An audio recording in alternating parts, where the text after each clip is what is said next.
सो हम लोग qualitative analysis वाले पार्ट में, जिससे हम लोग ऑर्गेनिक कंपाउंड्स के बारे में अगर मालूम करना चाहते हैं तो हम लोग उनके क्वालिटेटिव एनालिसिस की बात कर सकते हैं। क्वालिटेटिव एनालिसिस से carbon, hydrogen, halogen, nitrogen, sulphur, phosphorus, इन सारे एलिमेंट्स का हम लोग आइडेंटिफिकेशन सोच सकते हैं। ऑल्दो फास्फोरस अपने काम का नहीं है क्वालिटेटिव एनालिसिस में एटलीस्ट, बट स्टिल हम लोगों को पता होना चाहिए कि हम लोग कैसे इन सब का डिटेक्शन कर सकते हैं। तो पहला केस हम लोग कार्बन एंड हाइड्रोजन का डिस्कशन कर लेंगे, एंड सब्सिक्वेंट लेक्चर्स में जहाँ पे हम लोग लजाइन टेस्ट के थ्रू नाइट्रोजन, सल्फर, हेलोजन, इन सब एलिमेंट्स का भी डिटेक्शन कर सकते हैं।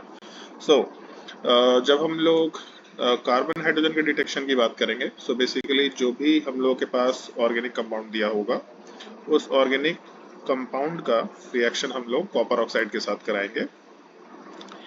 और कॉपर में नॉर्मली हम लोग CuO लेकर के चल रहे हैं, फिर बेसिकली कॉपर 2 ऑक्साइड लेकर के चल रहे हैं। तो जब हम लोग कॉपर ऑक्साइड के साथ ऑर्गेनिक कंपाउंड का रिएक्शन कराएंगे तो अपने पास 2 ऑप्शन है, एक तो कार्बन एंड दूसरा हाइड्रोजन। सो कार्बन वाला पार्ट CO2 में कन्वर्ट होता मिलेगा, एंड हाइड्रोजन वाले पार्ट को हम लोग वाटर में कन्वर्ट होता दिखा सकते हैं। तो कोई भी कार्बन कंटेनिंग कंपाउंड CO2 में कन्वर्ट होगा, वाटर वाले पार्ट को हम लोग हाइड्रोजन वाले पार्ट को वाटर में डाल सकते हैं। यहाँ से हम लोग फर्दर स्टेप्स की बात कर सकते हैं।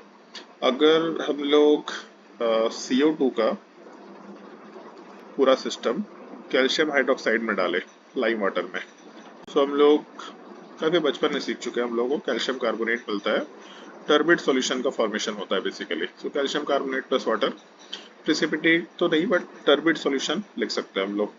सो ऐसा सोच सकते हैं आइडेंटिफिकेशन के लिए कि हम लोग उस ऑर्गेनिक कंपाउंड का रिएक्शन कॉपर ऑक्साइड के साथ कराएं, एंड कॉपर ऑक्साइड से कुछ गैस मिला हम लोगों को। उस गैस वाले पार्ट को अगर हम लोग कैल्शियम हाइड्रोक्साइड या फिर लाइम वाटर के साथ मिक्स कर रहे हैं तो हम लोग को टर्बिड सॉल्यूशन मिल रहा।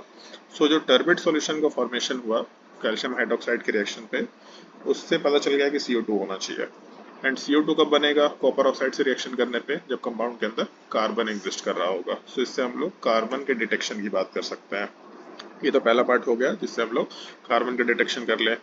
सिमिलरली अगर हम लोगों को हाइड्रोजन का डिटेक्शन करना है, सो हाइड्रोजन में एक चीज तो था कि जो भी हाइड्रोजन है वो वाटर में कन्वर्ट होगा। सो बेसिकली वाटर का डिटेक्शन करना है। अगर हम लोग को पता चल गया कि वाटर ही फॉर्म हो रहा था, सो वाटर कहाँ से बनेगा? हाइड्रोजन से बनेगा, ऐसा हम लोग लॉजिक लगा सकते हैं। सो बेसिकली हम लोग इस वाटर के डिटेक्शन के लिए कॉपर सल्फेट यूज कर लेते हैं, एनहाइड्रस कॉपर सल्फेट। ये पार्ट एनहाइड्रस होना चाहिए।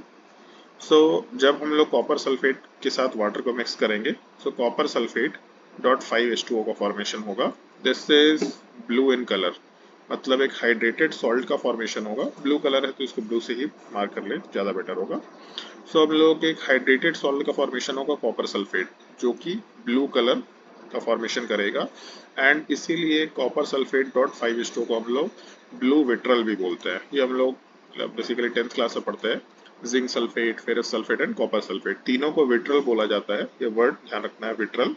सो बेसिकली हम लोग blue vitriol, green vitriol and white vitriol की बात करते हैं। जो FeSO4 है वो ग्रीन विट्रल हो गया, जो जिंक सल्फेट है white vitriol, and copper sulphate .5H2, यहाँ से हम लोग ब्लू कलर ऑब्जर्व करते हैं, सो इसको ब्लू विट्रल बोलते हैं। सो अगर ब्लू विट्रल का फॉर्मेशन हुआ तो इससे पता चल गया कि वाटर ही रहा होगा। और वाटर कहाँ से बनेगा? सो बेसिकली हाइड्रोजन से बनेगा। सो इन दोनों स्टेप्स के बेसिस पे हम लोग क्वालिटेटिवली एनालाइज कर सकते हैं कि हम लोगों के हाइड्रोजन एंड कार्बन एग्जिस्ट कर रहे होंगे। सो एक तो ये क्वालिटेटिव एनालिसिस का पार्ट हो गया। बेसिकली हम लोग यहाँ पे केवल डिटेक्शन कर रहे हैं कि कौन से एलिमेंट्स एग्जिस्ट करेंगे, ये क्वालिटेटिव एनालिसिस हो गया। एंड इसी के ऊपर बेस्ड हम लोग थोड़ा फर्दर एक्सटेंशन करके क्वांटिटेटिव एनालिसिस की बात कर सकते हैं। क्वांटिटेटिव का मतलब हम लोग एस्टिमेशन करेंगे एग्जैक्टली कौन सा एलिमेंट कितने अमाउंट में है, किस परसेंटेज में है। सो कार्बन का परसेंटेज या हाइड्रोजन का अगर परसेंटेज निकालना है तो हम लोग क्वांटिटेटिव मेथड की बात करेंगे। एंड वहाँ पे हम लोग मतलब आगे के कुछ लेक्चर्स में हम लोग इस मेथड को यूज करें। तो वहाँ पे एक मेथड आएगा लिबिग मेथड या लिबिक्स मेथड बोल सकते हैं। वहाँ पे हम लोग इसी क्वालिटेटिव एस्पेक्ट का थोड़ा सा एक्सटेंशन करके क्वांटिटेटिव एस्पेक्ट का डिस्कशन करेंगे। तो जब हम लोगों का लिविंग मेथड होगा वहाँ पे हम लोग इस टॉपिक को फिर से रिपीट करके फर्दर डिस्कशन कैरी आउट करेंगे।